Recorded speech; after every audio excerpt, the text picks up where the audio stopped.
Amém. Abra sua Bíblia, participa conosco, abrindo a sua Bíblia no livro dos Salmos, Salmos 37. Salmo capítulo 37, versículo 3. Quero falar um pouco sobre a nossa fé, falar um pouco de como exercer a nossa fé e como lutar para que a nossa fé seja aumentada todos os dias. Capítulo 3 diz assim: confia no Senhor e faz o bem, habita na terra e alimenta-te da verdade. Agrada-te do Senhor e Ele satisfará os desejos do teu coração. Entrega o teu caminho ao Senhor e confia nele, e o mais Ele fará. Fará sobressair a tua justiça como a luz e o teu direito como o sol ao meio-dia.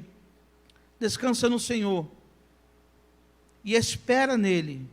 Não te irrites por causa do homem que prospera em teu caminho, por causa do que leva a cabo os seus desígnios. Irmãos, eu quero convidar você, nesta noite, a viver uma vida de fé. Só que para nós vivermos essa vida de fé, de confiar, de agradecer, de entregar e de descansar no Senhor, certas atitudes nós temos que tomar na nossa vida. E o salmista, no capítulo 1, ele nos instrui justamente a nós selecionarmos tipos de pessoas que andam conosco, que conseguem transmitir para nós aquilo que nós desejamos. Ou seja, o salmista diz: nunca pegue conselho com os ímpios, não ande no caminho com os pecadores, nem se assenta na roda dos escarnecedores. Ou seja, ele já está aqui nos mostrando que nós temos que ser seletivos com as nossas amizades. E não pasme no que eu vou falar, nós temos que ser seletivos até mesmo dentro do ambiente cristão em que nós vivemos. Porque essa semana eu estava fazendo o meu devocional e o Senhor me deu uma visão justamente sobre a ordem do culto. E no momento eu não entendia nada do momento daquela visão que o Senhor me deu. Mas com muito carinho, o Espírito Santo foi me explicando o porquê daquela visão e o significado dos dois caminhos que nós temos dentro do culto ao Senhor. E você pode chamar isso aí também de estágio. O culto, existem dois estágios. O primeiro estágio é dos levitas para os adoradores. Isso dura cerca mais ou menos de uns 40 minutos a 50 minutos, que é nós levando ao Senhor louvores, adorações e orações. Então, é ligado da terra para o céu. Esta é a primeira visão que nós temos, ou seja, nós estamos num ambiente que ele se transforma em um ambiente profético, aonde aqui nós entregamos os nossos sacrifícios, ou sacrifícios de louvor, ou sacrifícios de você trazer uma oferta alçada ao Senhor, ou mesmo nós entregarmos o nosso coração, ou um coração contrito, ou um coração entristecido, mas que a leitura é feita pelo Senhor. Ou seja, mais uma vez eu repito, nós ligamos da terra no céu, louvor, adoração e orações. E o segundo estágio é o estágio em que o Senhor recebe e transmite para nós por intermédio do sacerdote. Ou seja, a oração, a adoração, os louvores subiram. O Senhor pegou, recebeu, fez a nossa leitura e vai entregar para o profeta. E o profeta vai entregar para todo o povo. Essas são as duas visões.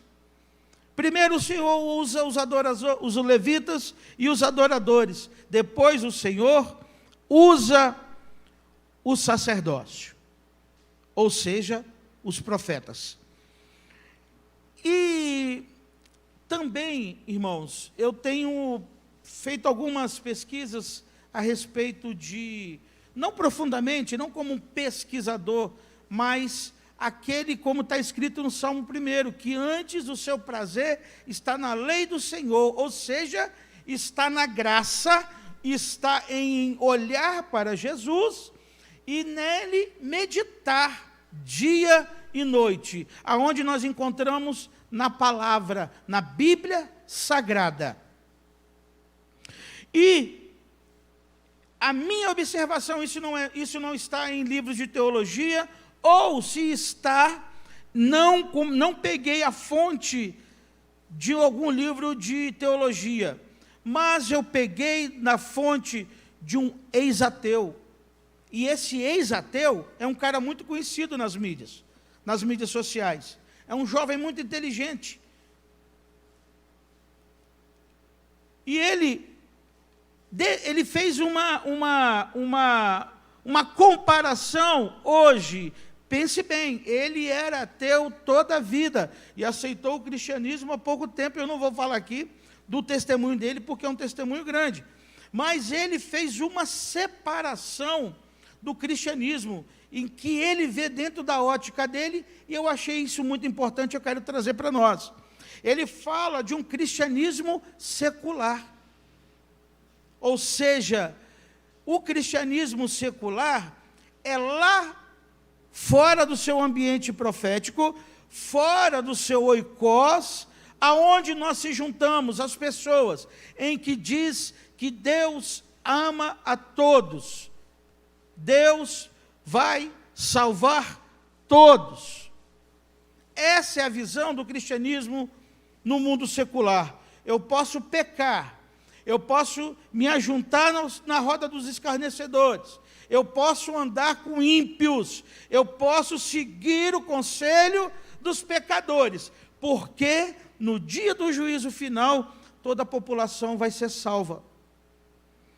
A segunda visão que ele teve do cristianismo foi uma visão filosófica, ou seja, uma visão que nós interligamos e até namoramos com o pecado, aonde dizem que nós nos amamos e que a lei maior que rege o nosso mundo é o amor. E esse amor já não é um amor platônico, ele já não é um amor mais fidedigno, puro, limpo. Esse amor, ele se abriu, incrível, até para a própria natureza, a natureza vegetativa e a natureza animal.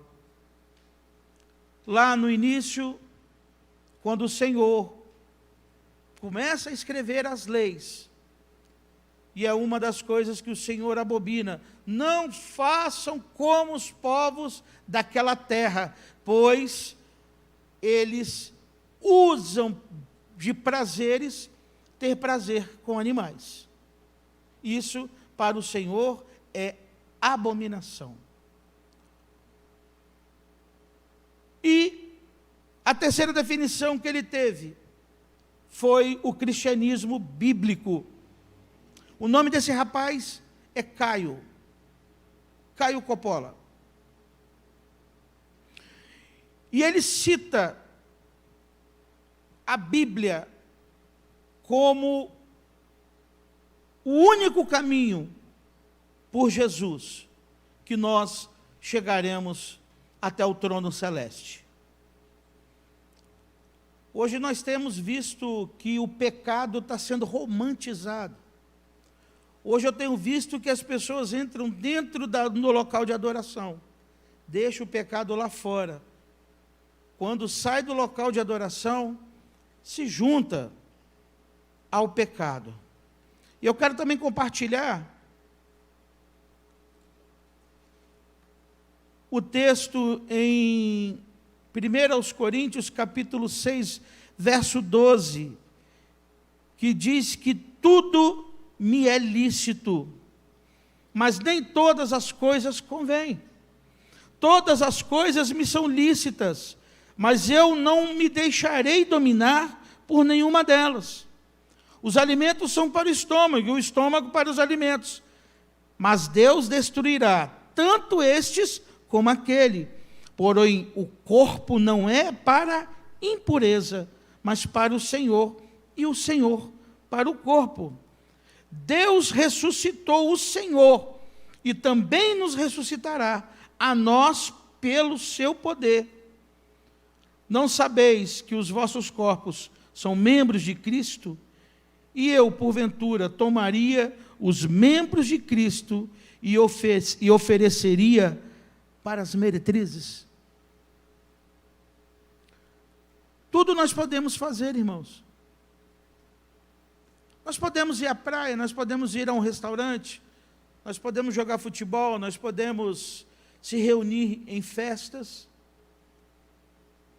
E é nesse momento em que nós conseguimos observar, ou você mesmo, eu digo assim, nós, eu falo de uma forma genérica, mas eu digo de mim, das coisas que eu posso fazer e das coisas que eu não posso, não separando-me de pessoas, mas tendo uma conduta diferente das outras pessoas. E o Salmo 37,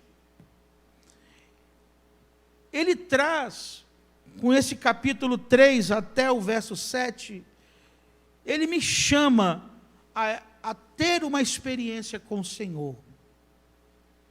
Eu tenho certeza, irmão, que muita gente tem orado ao Senhor e não tem conseguido os seus objetivos. Eu creio no poder da oração, eu creio no poder da intercessão, eu creio no poder da palavra profética, eu creio na imposição de mãos, eu creio na ação do Espírito Santo pela boca da igreja. Uma outra visão que o Senhor me deu foi sobre Israel. Israel é o termômetro de todo este planeta Terra. Ele é o centro, ele está no centro de todo este planeta Terra. Mas na terra em que você está com seus pés, que é dado a você por posse e herança, ali você é um profeta, ali você é o termômetro daquele local. A igreja do Brasil é o termômetro do Brasil. A igreja, vou repetir, é o termômetro do Brasil, porque da igreja é que sai a palavra profética, é da igreja que vem a revelação do alto para o profeta, e o profeta entrega. É esse propósito de oração de 24 horas. É uma visão dada por Deus. E se prepare, irmão. Se prepara para o nível subir. Nós estamos passando por uma transição de uma unção diferente. As igrejas estão passando por essa transição. A igreja que é uma igreja empirista, é uma igreja em que busca os seus jovens, leva os seus jovens a viver uma experiência com o Senhor, uma visão de confiança, uma visão de agradecimento, de uma entrega e de descansar no Senhor. Mas para isso, você precisa estar debaixo da visão. Você tem que lutar para não se juntar com a roda dos escarnecedores, pecadores. Você tem que lutar. Irmãos, quando o Senhor me chama pela segunda vez a viver a vida do Evangelho, a viver profundidades que eu nunca na minha vida imaginei ter, uma das primeiras atitudes que eu tive foi deixar amigos para trás. Eu digo amigos, porque quando eu lembro deles, meu coração chora, porque são pessoas que fizeram e fazem parte do meu crescimento, mas não tinha a mesma visão que eu estava buscando a viver naquele momento, naquele período. E é a visão que eu tenho hoje. Irmãos, depois de um tempo, eu comecei assim, muito bem mais fortalecido no Senhor e no seu poder. Está escrito lá em Gálatas. Firmado no Senhor e no seu poder. Eu comecei a conversar com alguns deles na rua. Alguns viraram a cara para mim, porque disseram que eu abandonei e amigo não faz isso. E eu fui me justificar, eu fui explicar. Graças a Deus, uma boa parte desses amigos, eles reconheceram, e hoje tem uma opinião que eu vou te contar agora, que eles gostariam de ter iniciado e caminhado comigo quando eu abandonei tudo. E para alguns não tiveram tempo. Mas hoje eu consigo transmitir uma segurança naquilo que falo. Eu consigo transmitir uma orientação naquilo que falo. Eu consigo transmitir um respeito. E esse respeito tem alcançado a igreja. Muitos querem jogar pedra, mas aqueles que têm o temor do Senhor, que alcançou o seu coração, até dizem: não fale mal da igreja. Isso é para a glória de Deus, irmãos, porque eu resolvi a não andar com pecadores, seguindo o caminho dos escarnecedores, mas eu me juntei a amigos, que nós íamos para o vale, nós íamos para os montes, nós vimos para a igreja, nós tínhamos propósito. Quando estava frio em casa, o telefone tocava. Quando estava frio em casa, o carro parava. Bora, nós só vamos sair da sua casa depois que você for. E hoje, irmãos, eu colho frutos disso. Eu colho frutos desses irmãos que me apoiaram no começo, na caminhada do Evangelho, porque é duro. É duro você querer fazer aquilo que você fazia, mas o Espírito que está dentro de você te coloca numa posição para você pensar. E eu tenho hoje, em nome de Jesus, colhido esses frutos. Hoje eu digo do fundo do meu coração, eu e minha casa, nós servimos ao Senhor com alegria. Hoje eu posso gritar no mundo, em qualquer lugar que eu estiver, eu e minha casa servimos ao Senhor. E eu gostaria que você parasse um pouco agora e pensasse, ter uma vida, não de um cristianismo secular, não de um cristianismo filosófico, cristianismo morto, irmão. Um cristianismo em que querem fazer uma adaptação do santo e do profano, de Deus e do mundo. Querem comparar Jesus, querem se igualar à santidade de Jesus com as escolhas daquilo que são pecados na minha vida, e eu posso virar para Jesus e falar: Jesus, o meu pecado vai andar comigo. Ou você é santo, ou você é profano. Não tem como luz andar com trevas. Não tem como você pegar o candeeiro e colocar debaixo da cama. Ele tem que ser posto em cima para iluminar. Salmo 119 diz: lâmpada para os meus pés, luz para os meus caminhos, é a tua palavra. E eu quero contar uma experiência de uma história com I, de um homem, de uma família do interior, que eles nunca, no seu período de casamento, adolescência, eles tiveram condições naturalmente de ter um filho. E no interior do estado, eles adotaram uma criança. E essa criança, quando a mãe, muito feliz, levava o menino para todos os cultos. E esse menino era muito elétrico na igreja, ele corria para lá, corria para cá. E uma serva do Senhor levantou em profecia e disse o seguinte: pelo amor que você teve a esta criança, nunca na sua casa vai faltar nada. E um belo domingo, a família sai para ir para o culto. Como normalmente era feito nos dias de domingo. E quando ela chega no culto, aquela adoração sempre natural, normal, acaba o culto e eles voltam para casa.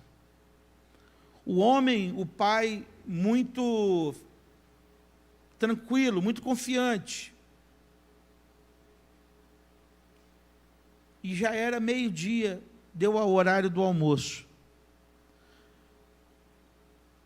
E a mãe na cozinha, na sala, sentada, entristecida, orando, viu as panelas baterem como se alguém estivesse preparando o almoço. Eles estavam passando por uma fase muito difícil financeiramente, nesse período.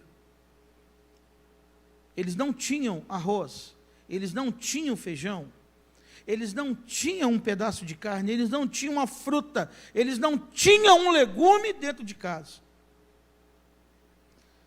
E aquele homem louvava ao Senhor na cozinha, e batia as panelas.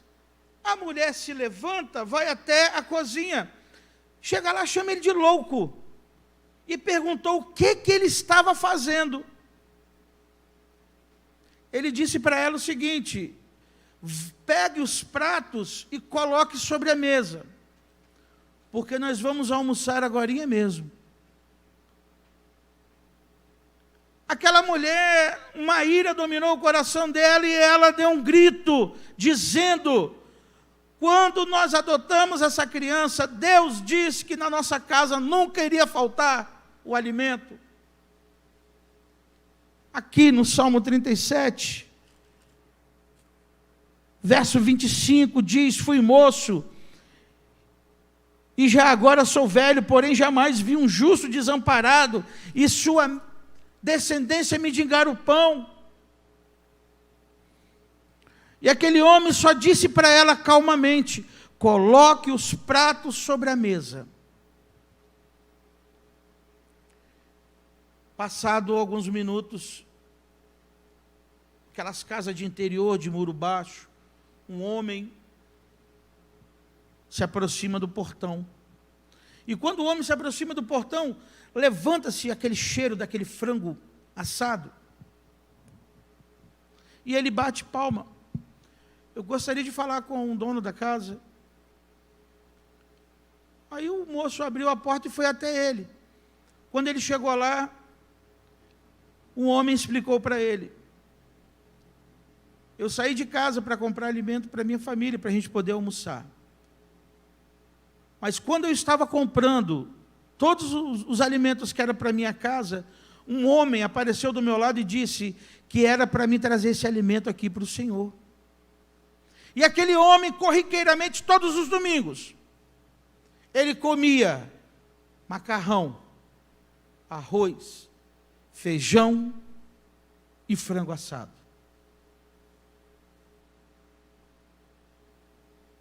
E o homem disse mais: é porque eu estou com pressa e eu não posso trazer as coisas que eu comprei para o Senhor, mas está aqui, ó, o valor das compras que eu já deixei pago lá naquele mercado. E o Senhor tem alimento para um mês, para toda a sua casa.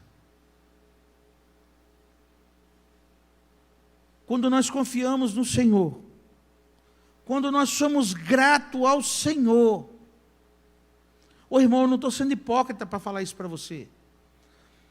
Eu estou falando isso porque eu vivi isso e tenho vivido isso. Quando você entrega a sua vida ao Senhor, e quando você descansa no Senhor, Ele faz o resto por você. O que Deus espera de nós, irmãos, é o nosso coração. O que Deus espera de nós é nós acreditarmos e confiarmos. E eu já vou entregando esse período de palavra, dizendo para você, meu irmão, que está passando por esse período difícil. Nunca vi, irmão, e olha que eu sou de uma família de geracional de cristãos, eu nunca vi um justo mendigar o pão, e nem a sua descendência passar fome. Mas essa fé, ela tem que ser uma fé de busca. A fé, ela é um dom, e esse dom, ele tem que ser buscado ao Senhor. A sua vida tem que estar entregue no caminho do Senhor, para você poder viver uma vida de testemunho. E aqui dentro desta igreja, são vários testemunhos. E eu quero compartilhar um testemunho meu, e já estou finalizando. Há tempos eu tenho conversado com o Senhor: Senhor, eu preciso comprar um sapato, um tênis, um chinelo. Senhor, eu preciso de um sapato, um tênis, um chinelo. Mas, irmãos, por mais que você tenha recurso para comprar, espera no Senhor. Entrega o teu caminho ao Senhor. E eu não vou falar o nome desse irmão, porque ele não perguntei a ele se poderia, e eu não vou arriscar. E esse irmão, essa semana, ele virou para mim: Jorge, eu tenho um tênis novinho para te dar, e eu tenho um chinelo novinho para te dar. Irmão, era o tênis que gerou no meu coração que eu queria. Quando eu olhei, eu dei um grito, chamei minha esposa, eu falei: Luciane, está aqui o tênis que eu sempre quis. Olha aqui, ó, ganhei. Irmãos, é com ciúmes que o Senhor tem por você. Sabe qual é o ciúme? É quando você coloca aquela música mundana. É quando você se reúne na roda do escarnecedor. É quando você se detém no caminho dos pecadores, cometendo pecado, iniquidade, transgressão. É com tristeza. E a palavra diz que ele chega a chorar por você. Luta, batalha, entrega o teu caminho ao Senhor, agrada-te do Senhor e descansa no Senhor, Deus Todo-Poderoso.